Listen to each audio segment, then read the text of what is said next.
آپ نے یہ عمارت ضرور دیکھی ہوگی کہ دنیا کے بڑے بڑے رہنما یہاں تصویر بنانے میں فخر محسوس کرتے ہیں۔ یہ ایتھنز کا پارتھینون ہے۔ یہاں 2500 سال پہلے ذہانت اور طاقت کی دیوی اینتھنا کا مجسمہ ہوتا تھا۔ اس مجسمے اور پارتھینون کے سامنے ڈلمان میں پورا شہر آباد تھا، اور اس دوسری اونچائی پر جہاں سے پارتھینون اور دیوی اینتھنا صاف نظر آتی تھی، ایک سنگی تراش رہتا تھا۔ اس سنگی تراش کا بیٹا یہاں کھڑا ہو کر یونانی دیوی کو دیکھتا اور سوچتا کہ ایک مجسمہ شہر کی حفاظت کیسے کر سکتا ہے۔ اس کے پاس ایسے اور بھی سوال تھے، لیکن صرف سوال تھے، اور یہ سوال ایسے زہر کے پیالے تک لے گئے کہ یہ سقراط تھا، سچ کا شہید عظیم سقراط۔ سقراط ابھی لڑکا تھا تو دیکھتا کہ اس کا باپ اپنے چکور اور نکیلے اوزاروں سے پتھروں کو تراشتا، اور یوں تراشتا کہ ان میں سے شیر کی شکل نکل آتی۔ ایک پتھر میں سے اتنی خوبصورت شکلیں کیسی نکل آتی ہیں؟ ایک دن اس نے اپنے باپ سے پوچھ ہی لیا کہ آپ کو کیسی اندازہ ہوتا ہے کہ کون سے اوزار کے ساتھ اتنی چوٹ لگاتی ہے، اور کہاں کتنا تراشنا ہے کہ وہ جگہ ایک مخصوص شکل بنتی چلی جائے۔ باپ مصروف تھا، اس نے ٹالنا چاہا اور کہا کہ تو کچھ بڑے ہو جاؤ، سب سکھا دوں گا۔ لیکن سقراط کو جلدی تھی۔ اس نے کہا میں بڑے ہوتے تک جو آپ کا انتظار نہیں کر سکتا، مجھے ابھی بتائیے۔ باپ بولا یوں سمجھو، سب سے پہلے تمہیں شیر پتھر کے اندر دیکھنا پڑتا ہے۔ یہ محسوس کرو کہ شیر پتھر کے اندر قید ہے، اور یہ طے کرو کہ تمہیں اس کو آزاد کرنا ہے۔ اب جتنا اچھی طرح تم شیر کو پتھر کے اندر بند دیکھ سکو گے، اتنے یقین کے ساتھ تمہیں معلوم ہوگا کہ کہاں کس اوزار کے ساتھ کتنی چوٹ لگانی ہے کہ شیر آزاد ہو کر باہر نکل آئے۔ سقراط اس جواب سے بہت متاثر ہوا۔ سقراط کا باپ سنگے تراش تو ماں ایک مڈ وائف یعنی دائی تھی۔ ایک دن سقراط نے ماں سے بھی یہی سوال پوچھا، ماں تم اپنا کام کیسے کرتی ہو؟ ماں نے جواب دیا، میں نے تو کچھ بھی نہیں کیا، میں تو کچھ بھی نہیں کرتی، میں تو بچے کو آزاد کرانے میں ماں کی مدد کرتی ہوں۔ سقراط کچھ سمجھتا اور کچھ نہ سمجھتا، لیکن سوچتا رہتا اور ماں سے لگ کر سو جاتا۔ لیکن سقراط باپ اور ماں کے جوابوں سے اتنا تو بچپن میں ہی سمجھ گیا تھا کہ چیزیں اصل میں چھپی ہوئی پوشیدہ ہوتی ہیں۔ یہ ہم ہے آزاد کرانا چاہیں تو کروا سکتے ہیں، ورنہ وہ ہمیشہ لا علمی کے گہرے پردوں میں چھپی رہتی ہیں۔ اور رات ہوتی ہے تو سقراط کی ماں ایتھنز کی باقی ماؤں کی طرح اسے دیوی اور دیوتاؤں کی کہانیاں سناتی ہے۔ سقراط کو سوال کرنے کی عادت تھی، پر بھی سوال اٹھا دیتا، لیکن سقراط کی ماں اسے چپ کرا دیتی اور کہتی کہ دیوتاؤں کے بارے میں سوال نہیں اٹھاتے۔ لیکن سقراط تو مجسم سوال تھا۔ اس کی الجھن یہ تھی کہ اگر دیوی دیوتا اتنے بڑے عظیم الشان اور بڑے رتبے والے لوگ ہیں تو پھر وہ عام انسانوں کی طرح نفرت کیوں کرتے ہیں، حسد اور غصہ کیوں کرتے ہیں، ایک دوسرے سے لڑتے کیوں ہیں، انسانوں کو سزائیں کیوں دیتے ہیں، عذاب کیوں نازل کرتے ہیں؟ وہ سوچتا تھا، لیکن اسے جواب یہ ملتا تھا۔ وہ پوچھنا چاہتا تھا، لیکن وہاں ایسے سوال پوچھنا مصیبت کو دعوت دینا تھا۔ سوالوں کے جواب دینا تو دور کی بات، ایسے تو بچے اور بڑے زیادہ توجہ بھی نہیں دیتے تھے، کیونکہ وہ دیگر یونانیوں کی برعکس شکل و صورت کا بھی اچھا نہیں تھا۔ بچپن میں دوسرے بچے اس کے بعد شکلیں بھی وجہ سے اس کا کوئی نہ کوئی الٹا نام بنا دیتے تھے، جس سے وہ بہت چڑھتا تھا۔ وہ سوچتا تھا کہ کچھ لوگ خوش شکل اور کچھ بد شکل کیوں ہوتے ہیں۔ وہ اپنا سوال نہیں لیے محلے کے ایک کمہار کے پاس جا کر بیٹھ جاتا اور چاک پر مٹی کے تودے کو خاص شکل میں ڈلتا ہوا دیکھتا رہتا۔ سقراط نے کمہار سے بھی پوچھا، تمہارے برتن زیادہ خوبصورت کیوں ہوتے ہیں؟ کمہار تو اور بھی ہیں، लेकिन वो कौन सी बात है जो तुम्हारे बर्तनों को बाकियों से ज्यादा हुस्न बना देती है? उसने जवाब दिया, सुकरात, मुझे ज्यादा तो नहीं पता, लेकिन मैं ये कह सकता हूँ कि एक अच्छा और खराबी से पाक बर्तन हुसैन होता है। अब सुकरात कुछ समझने लगा था कि जिस तरह खूबसूरत मूर्तियाँ पत्थरों से निकल आती हैं और मिट्टी के तोड़े से खूबसूरत बर्तन बन जाते हैं, उसी तरह मेरे सवालों के जवाब भी कभी नामालूम के पर्दों से निकल ही आएंगे। सुकरात जब कुछ बड़ा हुआ तो रिवाज के मुताबिक उसे भी अपना खानदानी पेशा अपनाना था, लेकिन जल्द ही बाप को अंदाजा हो गया कि सुकरात एक अच्छा संगे तराश नहीं बन सकता। लेकिन उसकी वजह काम चोरी नहीं बल्कि कुछ और थी। वजह यह थी कि कुदरत ने सुकरात को महारत इंसानों को समझने की दी थी, न के पत्थरों को। ऐसी काम से ज्यादा गाफों में दिलचस्पी होती, उनको कुछ बेचने के बजाय उनके साथ लंबी गुफ्तगू करने लग जाता। सुकरात का जमाना वो था कि जब एथेंस की सोजत दुनिया भर में थी। एथेंस दुनिया का बाहर शहर था जहाँ जमहूरियत इस तरह के नहीं जैसे आजकल है, लेकिन जमहूरियत की इब्तदाई शक्ल राय थी, जिसमें सिर्फ मर्द हजरात वोट कास्ट करते थे और अहम फैसले जितने की अदालतें फैसले भी वोटिंग से होते थे। डेमोक्रेसी एथेंस वालों की इजाद थी और उन्हें उस पर बहुत फख्र था। उस जमाने में एक आदम के बहरी जहाज एथेंस के साहलों पर लंगर आधार होते। लोग एथेंस के बाजारों में पत्थरों की अक्ल दंग कर देने वाले मुजस्मे देखते, जादूगरों के हुनर देखते और नए नए आलूम सीखते। लेकिन सुकरात का फल ये निराला था। वो मिलने वालों से एक के बाद दूसरा सवाल करता चला जाता। वो सवाल से सवाल निकालता, कोई फर्क किसी चीज के बारे में यकीन से कुछ कहता तो सुकरात पूछता, तुम्हें कैसे यकीन है कि जो तुम कह रहे हो वो दुरुस्त है? जवाब मिलता तो पूछता, उसके मुखालिफ को ये बात दुरुस्त क्यों नहीं हो सकती? और यूं वो सिलसिला दराज करता चला जाता। वो हर साल के जवाब में एक और सवाल कर देता, हत्ता कि उसका मुखातिब लाजवाब और परेशान हो जाता था। कुछ लोग जानबूझकर उससे सवाल करते कि सुकरात उस सवाल के कई सवाल बता देता। लोग उसे शोभताबाजी समझते और पसंद करते। ये वो वक्त था जब सुकरात की शोहरत एथेंस में फैलने लगे थे। एथेंस के जिंदगी में देवताओं का बड़ा अमले दखल था। ज़हनों में सुनी सुनाई कहानियाँ थी। देवताओं के मतलब कोई मुतय्यन बात सुनने को तैयार था। जब सुकरात देवताओं के मतलब कोई सवाल करता तो लोग उसके जवाब में पूरे यकीन से एक सुनी सुनाई कहानी सुना देते, लेकिन उस पर सवाल उन्हें नागवार गुजरता था। यूनानियों के ज्यादातर देवता आसमानों में रहते थे। उनमें सूरज का देवता अपोलो का या अपोलो था, जुपिटर या मुश्तरी आसमान का सबसे बड़ा देवता था, और चांद के बेवे सलीमी कहलाती थी। लेकिन एक दिन एक और यूनानी ने एथेंस और सुकरात दोनों को हला कर रख दिया। हुआ ये कि एक दिन सुकरात अपने बाप के साथ एक बड़े मंदिर की तामीर में मदद कर रहा था कि शहर के मौजूद सियासतदान पारकलीस के साथ एक शख्स आया। ये शख्स बरसों से आसमान और आसमान पर बिखरे चांद सितारों को मुशाहदा कर रहा था। ये एनकीजा औरत था और कहता था कि आसमान पर कोई देवी देवता नहीं रहते। ये सूरज, सितारे, सैयारे और चांद तो पत्थर है।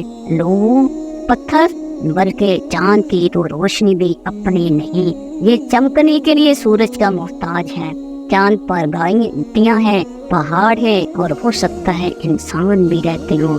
2500 साल पहले दूरबीनों और स्वदेशी आलात के बगैर ये सब मालूम करना एक गैर मामूली बात थी। एनकजा रोज के कायनात के मतलब उन ख्यालात की वजह से एथेंस के लोग उसके खिलाफ हो गए। सुकरात को अक्लमंद आदमी समझते हुए मंदिर के प्रवक्ता ने उससे पूछा, क्या तुम भी समझते हो कि सूरज कोई देवता नहीं बल्कि धात का टुकड़ा है? एक और साइंसदान का ख्याल था कि सुकरात एनकजा रोज की मुखालफत करेगा, لیکن سقراط نے اس کی مخالفت نہیں کی، بلکہ کہا کہ اسے غلط قرار دینے کے لیے میرے پاس کوئی دلیل نہیں، اور اسی طرح اسے درست قرار دینے کے لیے بھی کوئی دلیل نہیں، اس لیے میں ابھی کسی نتیجے پر نہیں پہنچا۔ روت اور اس کے دیگر مذہبی ساتھی اس جواب پر بگڑ گئے۔ انہوں نے کہا اس میں نتیجے پر پہنچنے والی کیا بات ہے؟ کیا ہمارے سارے بزرگ جھوٹے تھے؟ کیا ہمارے دیوتا جھوٹے ہیں؟ مجھے تو تم بھی دیوتاؤں کے خلاف لگتے ہو۔ یہ وہ گفتگو تھی جس کے بعد اینتھنیس میں سقراط کے مخالفین پیدا ہونے لگے۔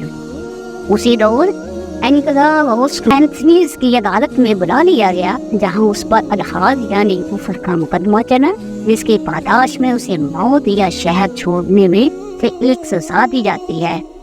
جیوری میں کچھ لوگ اس کے چاہنے والے بھی تھے، جنہوں نے اسے موت کی سزا سے بچا لیا، شہر سے نکل جانے کا حکم دیا۔ یوں ایک ماہر فلکیات بامشکل اینتھنیس سے جان بچا کر اپنے ملک چلا گیا۔ اینتھنیس تو آیا اور چلا گیا، لیکن سقراط کو ہمیشہ کے لیے بدل گیا۔ سقراط سوچنے لگا سچ تک پہنچنے کے لیے صرف حیرت اور سوالات ہی کافی نہیں، اس کے لیے تجربہ اور دانشور لوگوں سے ملاقات بھی بہت ضروری ہوتی ہے۔ چنانچہ اس نے یہ کام شروع کر دیا۔ اس کے ذہن میں یہ بات رہ گئی کہ اینتھنیس والوں نے ایک عقل مند انسان کی قدر کیوں نہیں کی۔ اسے اینتھنیس کا جملہ یاد آتا، وہ شہرت یا عیش و آرام کے لیے نہیں، کائنات پر غور و فکر کرنے کے لیے پیدا ہوا ہے۔ ایک بدلا ہوا سقراط اب اپنے شہر اینتھنیس کے ساتھ ساتھ پورے یونان میں مشہور ہونے لگا تھا۔ اس کا شمال اب فلسفیوں میں ہوتا تھا۔ امیر لوگ اسے اپنے گھر بلا کر خوش ہوتے اور اینتھنیس میں باہر سے آنے والے سقراط سے ملنے کی خواہش رکھتے، لیکن سقراط نے خود پر ایک سنسر لگایا ہوا تھا۔ وہ کھل کر اپنے خیالات کا اظہار نہیں کرتا تھا، کیونکہ وہ انکسار کا انجام دیکھ چکا تھا۔ پھر بھی وہ باتوں باتوں میں اپنی بات کہہ جاتا تھا، اور اس کے شاگرد جیسا کہ افلاطون اور کلائٹو وغیرہ اسے دنیا کا ذہین ترین انسان سمجھنے لگے۔ یونان کے ایک اور شہر ڈیلفی میں یونانیوں کے مطابق آسمان کے سب سے بڑے دیوتا اپولو کا ٹیمپل تھا۔ یہاں اپولو کے مجسمے کے نیچے ایک پجارن بیٹھی تھی۔ یونانی دیوتا اپولو سے سوال کرتے اور پاس بیٹھی پجارن ان سوالوں کے جواب دیتی۔ لوگوں کا یقین تھا یہ پجارن جو بھی جواب دیتی ہے دراصل اپولو دیوتا ہی اسے بتاتا ہے۔ لوگوں کا یہ یقین اتنا پختہ ہو گیا کہ سقراط کا ایک جوشیدہ شاگرد کریفن اپولو کے ٹیمپل چلا گیا۔ کریفن نے وہاں جا کر سوال پوچھا کہ اینتھنیس میں سقراط سے زیادہ عقل مند کوئی اور بھی ہے؟ جواب ملا کوئی شخص سقراط سے زیادہ عقل مند نہیں۔ کریفن خوشی سے اینتھنیس کی طرف بھاگا اور اسے لوگوں کو بتایا کہ سورج دیوتا بھی کہتے ہیں سقراط سے سیانا اور کوئی بھی نہیں۔ اس کے جواب میں اینتھنیس کے لوگ دو سو میں بٹ گئے۔ کچھ نے کہا دیوتا سچ ہی تو کہتے ہیں، کچھ نے طنز کیا کہ یقیناً کریفن میں پجارن کو رشوت دی ہوگی، لیکن اس جواب پر سب سے زیادہ حیران جو شخص تھا وہ خود سقراط ہی تھا۔ اس نے کہا کہ اپولو نے میرا نام محض مثال کے طور پر لیا ہوگا۔ میں چونکہ جاہل ہوں اور یہ سمجھتا ہوں کہ جاہل ہوں، اس لیے غیبی آواز نے مجھے سب سے عقل مند کہا کہ میں اپنے کم عقلوں کو پہچانتا بھی ہوں۔ اپولو دیوتا کے گواہی کے بعد سقراط کے پاس نوجوانوں کا رش مزید بڑھ گیا۔ اسی رش میں ایک ایسا نوجوان اس کی محفل میں آیا جس نے اس کی زندگی اور موت میں اہم کردار ادا کیا۔ یونان میں ایک کرشماتی شخصیت والا نوجوان ایلس پائبس تھا۔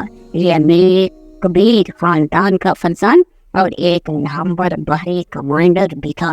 مردانہ وجاہت اور بہادری میں اس کے قصے مشہور تھے۔ یہ نوجوان سقراط کے شعروں سے متاثر اور جیلس میں تھا۔ یہ کوشش کرتا کہ سقراط بھی اسی طرح متاثر ہو جیسے باقی یونانی اسے چاہتے ہیں۔ یہ سقراط کا شاگرد بن گیا، لیکن سقراط اس کی دولت اور خوبصورتی سے متاثر نہیں ہوتا تھا۔ और ये बात एलिस्पाइडिस को सुकरात के मज़ीद करीब कर देती थी। लेकिन फिर ऐसा हुआ कि एंथनीस की तरफ से जज़ीरे सिसिली की तरफ एक फौजी मिशन भेजने का फैसला हुआ। इस मिशन के लिए एलिस्पाइडिस को कमांडर बनाया गया, लेकिन ये मुहिम बुरी तरह रही, इतनी बुरी तरह नाकाम रही कि एंथनीस का तमाम बहरी बेड़ा तबाह हो गया और सारी फौज मारी गई या गिरफ्तार हो गई। एलिस्पाइडिस कभी इस मुहिम से वापस नहीं आया, बल्कि वो एंथनीस के दुश्मन स्पार्टा के साथ मिल गया। कहते हैं उसने ऐसा इसलिए किया कि उसे एंथनीस वापसी पर सजाए मौत का खदशा था। वो तो वापस नहीं आया, लेकिन साथ ही सुकरात के अवामी साख भी चली गई। वो यूं कि एलिस्पाइडिस एंथनीस में बदतरीन गद्दार करार पाया और सुकरात उसका उस्ताद था। एक खास तबके ने जो सुकरात के बहुत खराब था, एलिस्पाइडिस और सुकरात को एक साथ नथी करके गद्दार कशी की मुहिम शुरू कर दी। एंथनीस भी एक मरकजी थिएटर था जहाँ ड्रामे दिखाए जाते थे। यहाँ स्टेज पर सुकरात का मजाक उड़ाया जाने लगा। ड्रामों में सुकरात को हबीस तरीन किरदार बनाकर पेश किया जाने लगा। दिखाया जाता है कि वो एक ऐसा शख्स है जो देवताओं के वजूद से इनकार करता है और नौजवानों को बुजुर्गों से बहस करने पर उकसाता है। एक तरफ ये खेल लोगों में मकबूल हो रहा था, तो दूसरी तरफ सुकरात भी खतरे से आगाह हो रहा था, क्योंकि ये खेल आम लोग नहीं, शहर के खास लोग पेश करते थे जो ताकतवर भी थे और उनके पास हुकूमत भी थी। ऐसे में एंथनीस के साथ एक और ऐसा सानिया हुआ जिसने एंथनीस की शान और शौकत मिट्टी में मिला दी। हुआ ये कि 27 साल से जारी पेलोपेंशियन वार में एंथनीस को स्पार्टा के हाथों फैसला पूर्ण शिकस्त हुई। एंथनीस को हथियार डालना पड़े। स्पार्टनस जीते तो उनकी सफों में सुकरात का शागिर्द एलिस्पाइडिस भी था। ये एक मिलिट्री नाकामी थी जिसको मंतकी बुनियादों पर सोचा जाना चाहिए था, लेकिन आम लोगों के लिए दिमागी मशक्कत एक मुश्किल काम होता है। वैसे भी एंथनीस में बहुत से लोग हाथ से नाराज थे। थिएटर की वजह से बदनाम वो पहले ही हो चुका था। ये नाकामी भी बहुत से लोगों ने उसी तनाज़ुर में देखी कि सुकरात की तालीमात और ख्यालात के बाद देवता हमसे नाराज हैं और इसीलिए हमें शिकस्त हुई है। एंथनीस के चंद ताकतवर लोगों को सुकरात के सियासी ख्यालात से भी चिढ़ थी, क्योंकि सुकरात एंथनीस की डेमोक्रेसी पर भी सवाल उठाता था। वो पूछता कि अगर समुद्र का सफर करना हो तो क्या जहाज के कप्तान का आम वोटिंग से भी हो सकता है? सुकरात का जवाब था नहीं। वो कहता था कि इसके लिए सिर्फ समुद्री सफर के माहिर ही फैसला करेंगे कि जहाज का कप्तान कौन होगा। इसी तरह जमहूरियत भी एक फन है जिसे सीखे बगैर हर शख्स को वोटिंग का हक नहीं दिया जा सकता।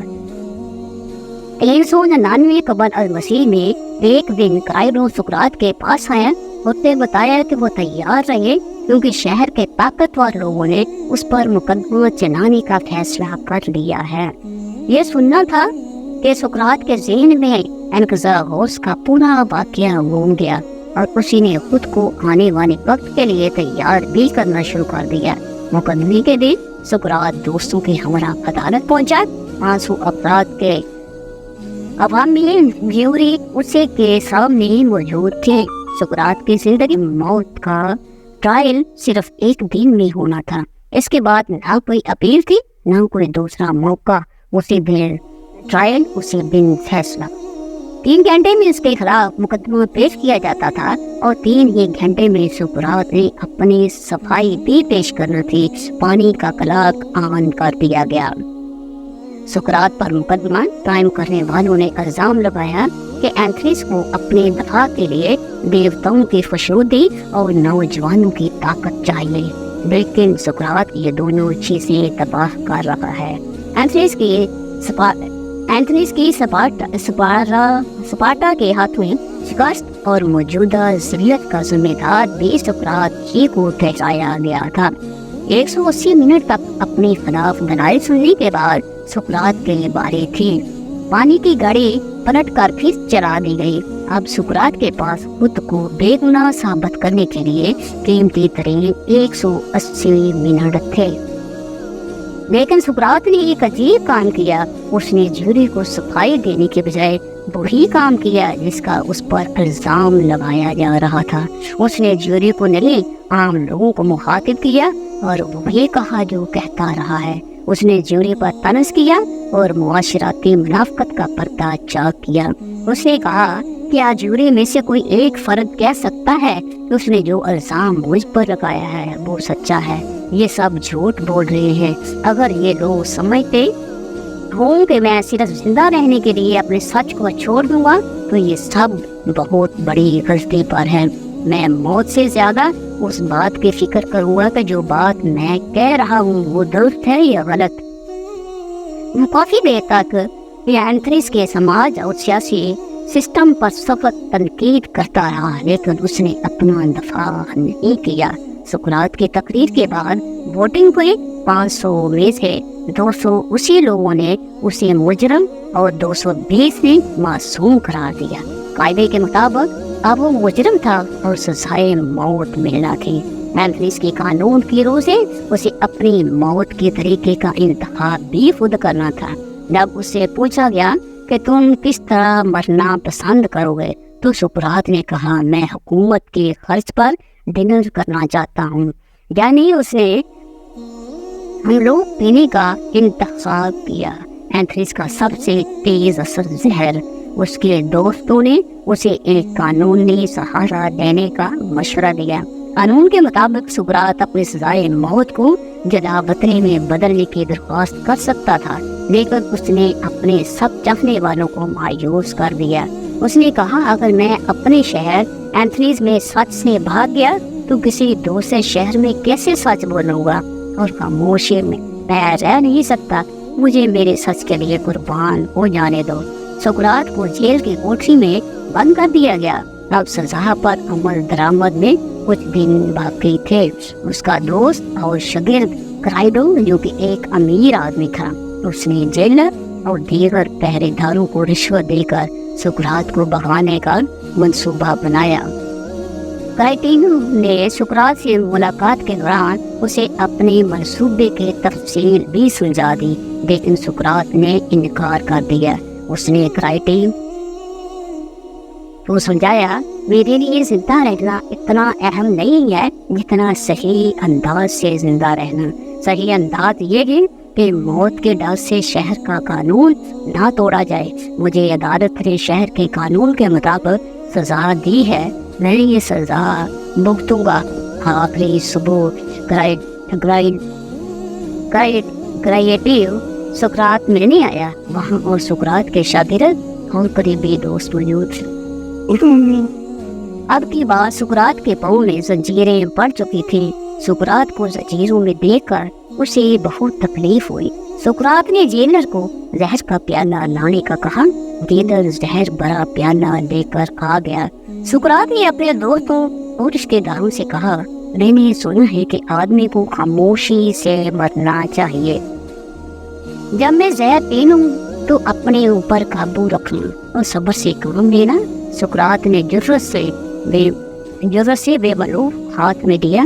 अपना खून कहता है सुकरात के हाथों में जरा से भी लर्जिश नहीं थी। उसने जहर का प्याला होंठों से लगाया और हलक से उतार लिया।